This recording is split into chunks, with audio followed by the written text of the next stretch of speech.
মোনা শোন, কি খবর শুনেছিস? আরে ছাদে গেছিলাম, পাশের বাড়ির ঝুমা কাকিমা আছে, ওর মেয়ের বিয়ে ঠিক হয়ে গেছে। তার সাথে বিয়েছে রে।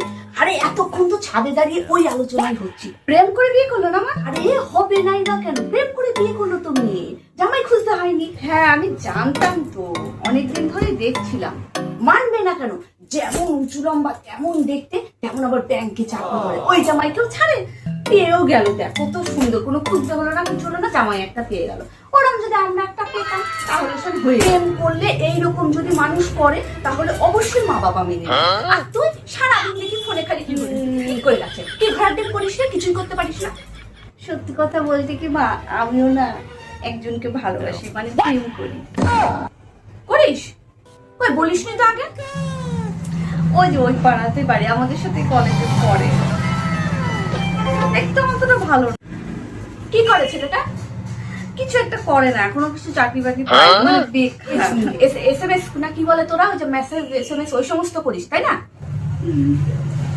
এসএমএস এই গল্প হয় সবসময়, ও আমাকে এসএমএস করে, আমিও ওকে এসএমএস করি। What the hell? তুমি এতদিন ধরে ফোন করছো, মা বাবাকে জানানোর প্রয়োজন মনে করেনি। দাঁড়াও, আচ্ছা তোর বাবাকে খবরটা দিলে আগে আসি। দাঁড়াও, ও তুমি বেকার এক ছেলে দেখে খুঁজে বের করবে। দাঁড়াও তোমার বাবাকে দেখে। না না না না, বলো, কি বলো? আবার মায়ের সাথে